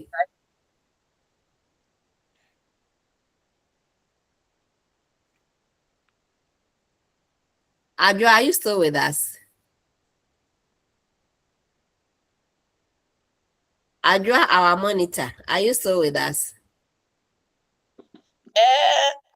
To do that. When we are done now, I'm supposed to get back to her so that she goes off Oh, okay. Oh, okay. recording soon. Oh, okay. So Kofi Asante is not in my class today. Doc, are you Hello. done? Yes, I'm done for this session. We will take So a let me 30-minute break and then we'll okay. come back So to let me quickly. continue the next slide.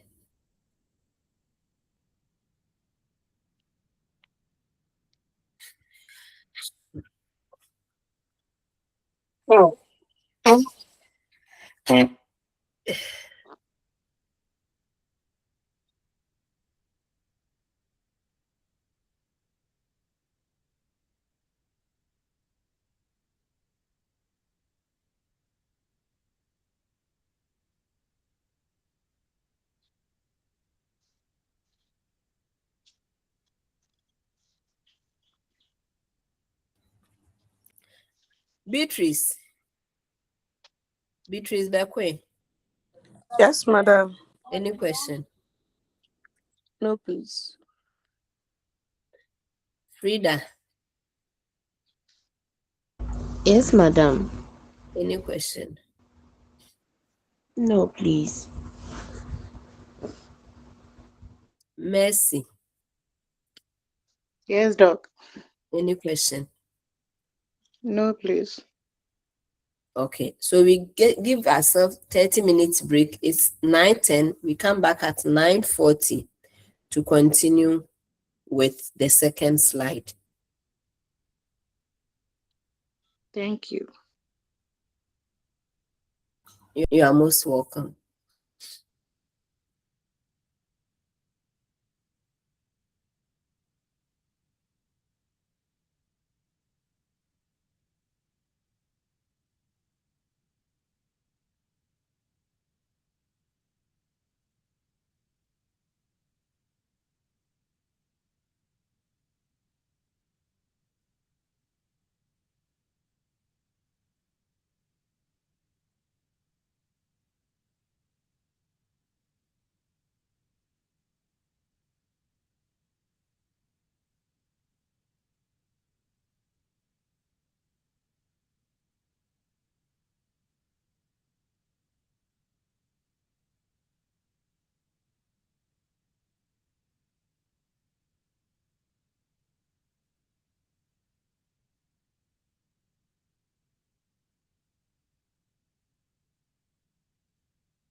Ancha afya untegbia. Hakuna bana japo anjiraka. Ala dumaza. Kore. Una note pressure. Alma mi say manyabali na ya susumala na mu bobo manyo na ma. Oh, akwegbo copy. Auntie Mercy, kindly mute yourself.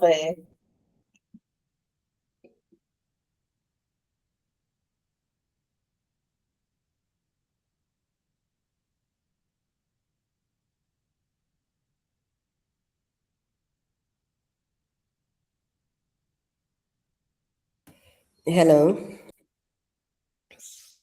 Hello, Doc. Yes, it's 9:40. So we have spent our 30 minutes. I hope we are set to continue with the next aspect.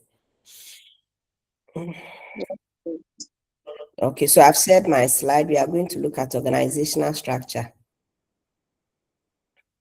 Can we all see it? Yes, Doc. Yes, please. Yeah. So we go ahead and look at organizational structure.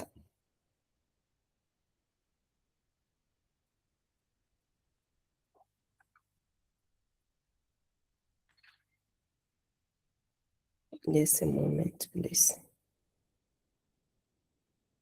Okay. We talk of the concept of organizational structure. We are looking at organizational behavior. In our earlier introduction, we said that sometimes the structure of the organization can depict the behavior of people within the organization. So it is important for us to understand the various organizational structures so that we look at how they can impact on people's behavior within the organization. The structure of any organization is determined by the objectives, complexity, and the nature of work levels within that organization. And so if an organization wants to develop its structure, it does not just go and then develop a structure. It looks at the complexity of the organization, the size, the nature of the products or services they produce or provide, and the objective of that organization. Basically, we will have a centralized or a decentralized organization. Centralization is where all decision-making are reserved at the top level of management. Lower level managers are only responsible for implementing the decisions. Authority is generally not delegated to lower levels. Decentralization, on the other hand, refers to authority being delegated to various levels of organization for making appropriate decisions. And so in some organization, by looking at the structure, we can depict that this organization toes along the centralized perspective. Looking at their operations and how the organization is organized, we can also say that this organization is a decentralized organization. Some organizations also operate on a committee level. And so committees are instituted or constituted for the management of certain aspects of the organization. Factors determining whether an organization will be centralized or decentralized. So we are going to look at some of the factors that will depict or that will influence an organization being a centralized one or a decentralized one. One of them is the mission, the goals and objective of the organization. Certain organizations which have a democratic power sharing setup should be decentralized. Small organizations have a centralized structure. So depending on the objective of the organization, if the organization is set up to share power, then it is going to be a decentralized organization so that the sharing of power can be possible, delegations can also be possible. The size of the organization and the complexity of the work also determine how such organizations will be structured. For example, in large organizations with diverse production lines and conglomerates with companies involved in different fields should be a decentralized one. If we are operating in a multinational firms with conglomerate operations, then of course we cannot centralize things. We cannot say that decision making should come from the top, and then as time goes on, it decentralized to other subsidiaries. That will take a hell of time.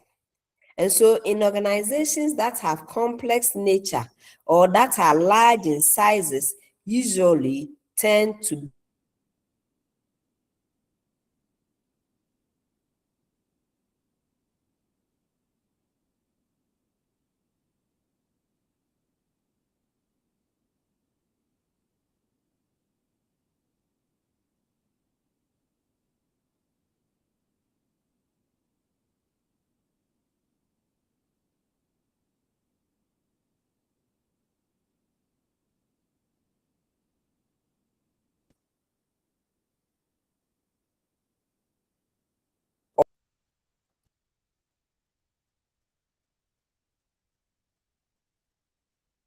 hello, can you see the slide? The internet was not stable. Okay. So we are saying that in organizations where we have decentralized, where we have geographic, where there is geographic dispersion, where our customers are spread across the various geographical regions, organizations tend to be what? Decentralized. Organizations tend to be decentralized. I want to take this thing off so that we can see the slide. Yeah.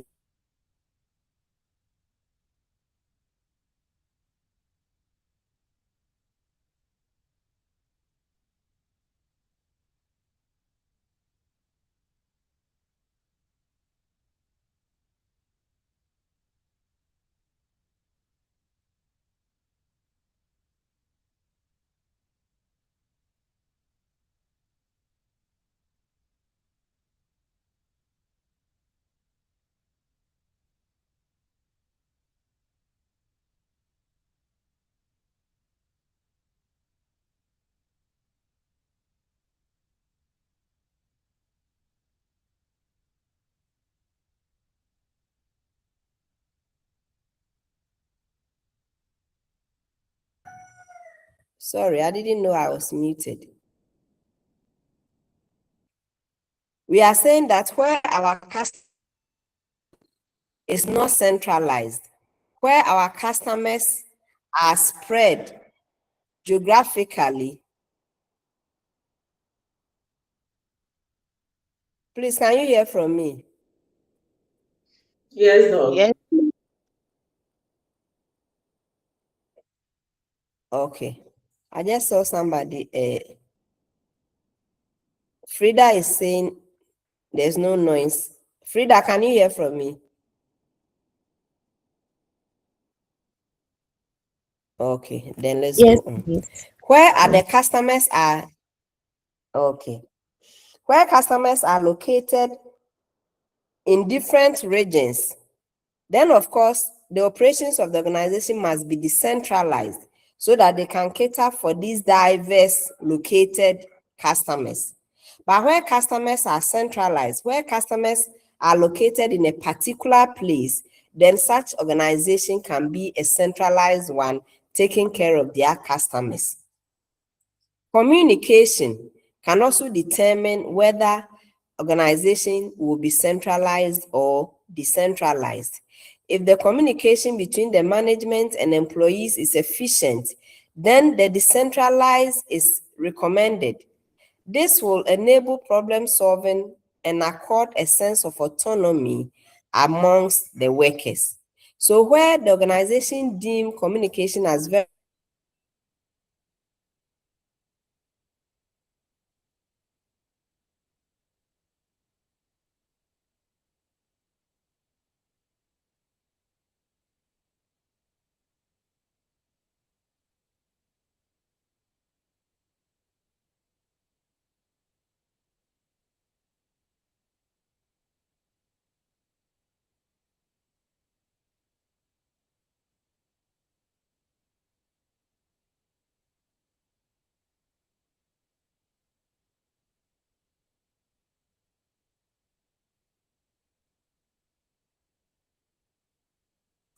I'm having problem with my network. I don't know why. This morning it was stable, but I don't know why it keeps on going and coming. Okay, let's manage it whilst it's back. We also look at time frame. If the work nature is such that the production is based on time schedule, then the decentralization is recommended as it involves self-supervision. If our product that we are producing is of time nature, or if it is time bound, then we must decentralize so that employees can take initiative to meet the timelines. Another thing that we want to look at is the quality of a good organizational structure. Having looked at the factors that can determine the type of organizational structure, we have whether an organization will be centralized or decentralized would depend on their mission and their vision, the type of clientele that they serve, or the location of their customers, time bound of their products, and so on and so forth.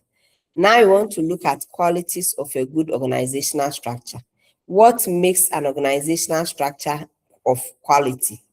The structure must lay down formal reporting hierarchy right from the lowest level of worker to the highest level of board of director or MDs, as the case may be.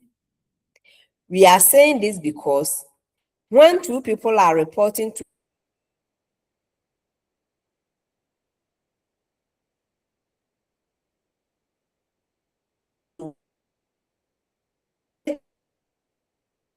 organizational structures, lay down formal reporting style so that everybody knows where they report to. Everybody knows where they take instructions from to avoid duplication and ambiguity. Grouping of identical activity in one department so that equipment, machines, processes, and expertise can be developed at one place under the guidance of one departmental head. If the department grows unwidely, then the identical organization of two or more departments can be structured with formal reporting policy laid down. So a good organizational structure should depict grouping of activities in a particular department. So you take organization A or ABC Company Limited. You go into ABC Company Limited, you realize that it is a business organization. We have HR department here, and then under the HR department,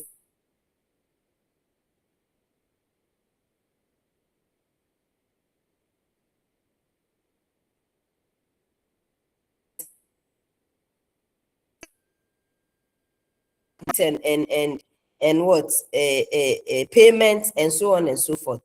We go to the production department. We want to see them working on the schedule processes, working on the production types, working on other production-related activities. So a good organizational structure must be such that the various sectors of the organization or the various departments are specialized departments who are doing a group or an identical activities of that department. Coordination of various activities be laid down and coordinating authority specified. So if the coordination authority is what? The HR manager, then we should know that HR manager is responsible for ABCD. The marketing manager is responsible for ABCD, so that the HR manager will not finish with his duty and then infiltrate into what? The duties of what? That of the marketing department. Individual, group, and departmental goals should be laid down with specific time frame. Monitoring of goals is essential. And so a well-organized structure in an organization is such that individual departments have their own goals, but these goals work together to achieve the overall mission of the organization.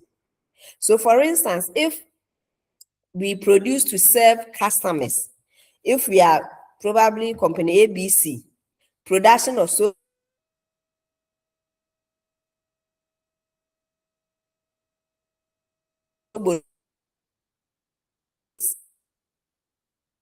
of HR, who make sure that we attract and we recruit and select, and of course we assign duties to qualified caterers who will be making the sobolo and the meat pie, qualified drivers who will be distributing the meat pie and other things, qualified people who will be giving us specialized packages and others, qualified marketers who will be convincing customers to buy the product.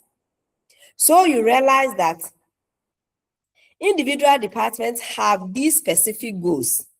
If it comes to the marketing department, their aim is to ensure that they are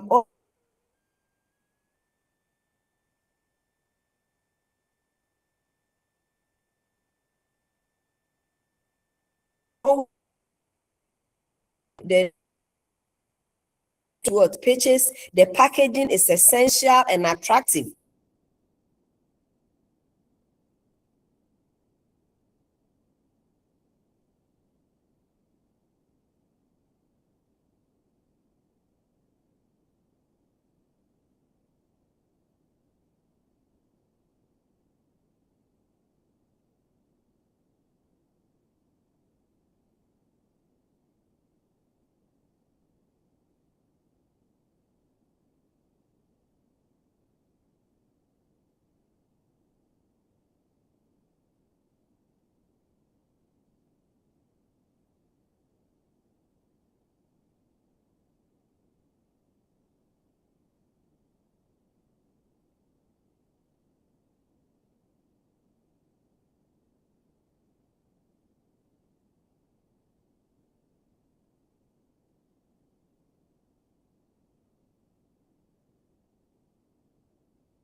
I can't hear anything. Well, I'm the only one.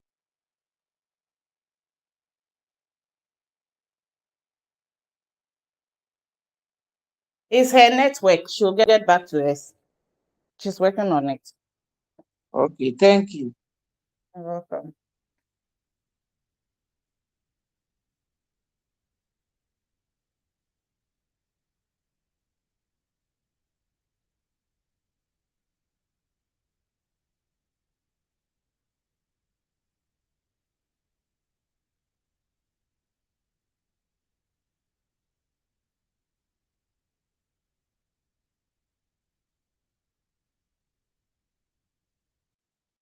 Please, she said we should hold on. She's trying to fix it.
Very sorry about that.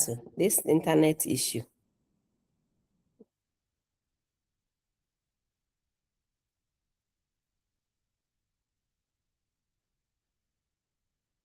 Okay. Yes, so I was saying that the factors that determine whether an organization will be centralized or decentralized, we look at the size and objective of the organization. We look at the mission of the organization and the complexity. We look at the geographical dispersion or locations of customers, the communication style, and the time frame needed to perform certain operations within the organization. Now we look at qualities of a good organizational structure. What are the things that we can identify within an organization structure that will qualify it to be described as what? Good. We said that the structure must lay down formal reporting hierarchy such that everybody knows who they report to. Manager A knows that Akwesi Mensah, Yamansa, Adwamenu reports to him.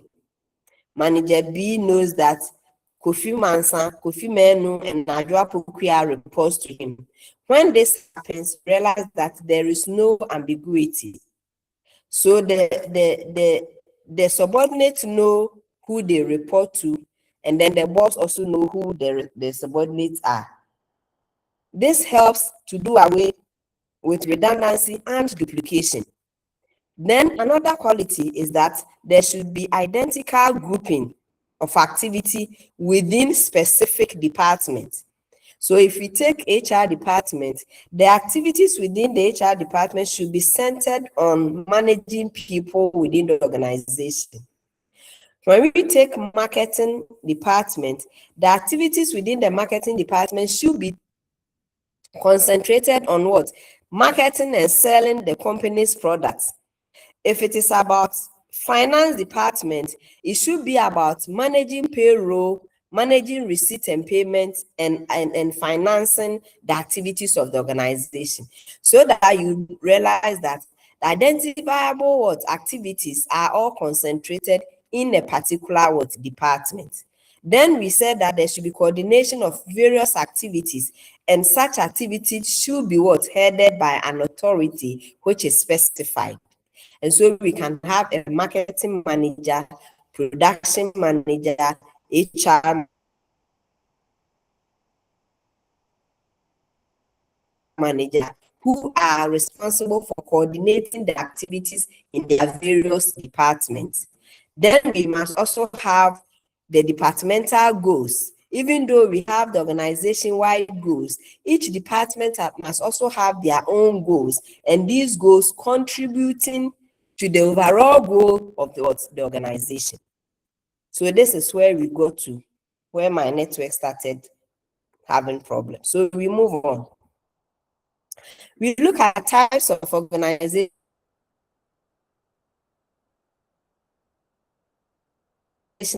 Departmentation by function.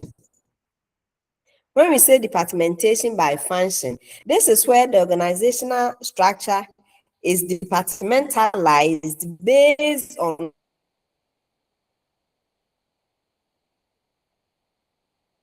what? The function. So we have HR department having peculiar functions. We have marketing department, R&D department, IT department, all specialized in particular activities. One of the most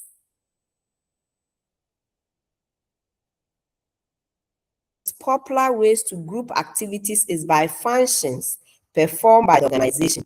Traditional functions are human resources, marketing, finance, R&D, and information technology departments. Each of the departments is known by the principal activity. The principal activity, it should be principal. The principal activity performed by the group of that people. These departments could be further divided into functional groups, like marketing departments may be further subdivided into sales, advertising, publicity, and promotion, and headed by manager or supervisor, depending upon the workload, the size of the organization, and the quantum of the work volume or the work involved. So sometimes the department can also be subdivided into subgroups. An example is what we have in HR department too. We can have managing people's department and then training and development department. So sometimes departmentation can be grouped to become subdivision as well. What are the advantages and disadvantages associated with this type of grouping? One, it is the most logical and natural form of departmentation. It ensures the performance of all activities necessary for achieving the organizational objective. So here, there are no ambiguities, there are no redundancies, there are no duplications, because everyone knows what is expected of them, and all the activities are grouped under that department which are being performed. It provides occupational specialization, which makes optimal utilization of manpower.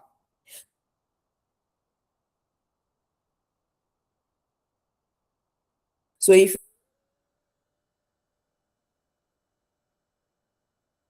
you are an HR and you want to become HR manager, you work and you upgrade yourself, you develop towards that goal. So it ensures utilization of manpower and specialization. It facilitates delegation of authority, especially when we have subdivided into subgroups. It facilitates delegation of authority. It involves or it enables the top managers to exercise effective control over a limited number of functions. It eliminates duplications of activity, and a simplified training because the managers are to be experts only in the narrow range of skills. And so when you are HR manager, you know how to manage with people. When you are a marketing manager, you know how to sell our products to the world, to the customers. And so it helps you if you want to develop your skill. There is what a narrow range. You don't cross over. You just focus on your HR development, and then you develop yourself along the HR line.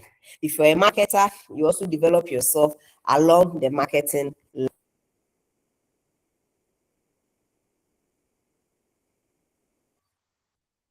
What are its disadvantages?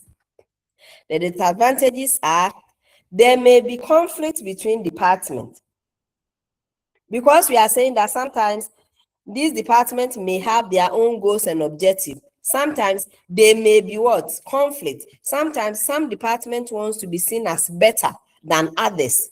And so they may not even be what? Fair allocation of resources because of competition. And this can breed conflict amongst what? Departments. The scope for management development is limited. Functional managers do not get training for top management position. The responsibility for results cannot be fixed on any one.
Hello.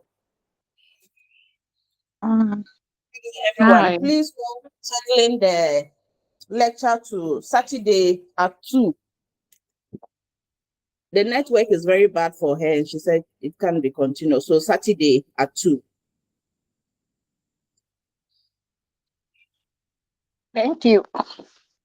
Okay.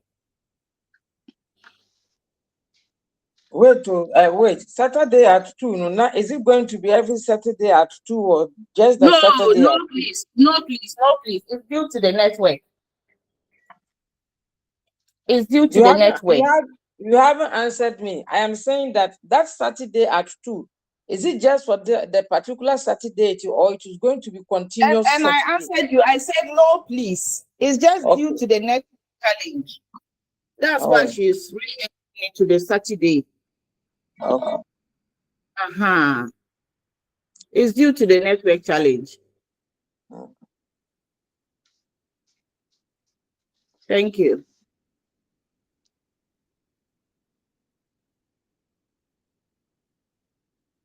But please, let's try and join for our next lecture at 12. Please. Okay.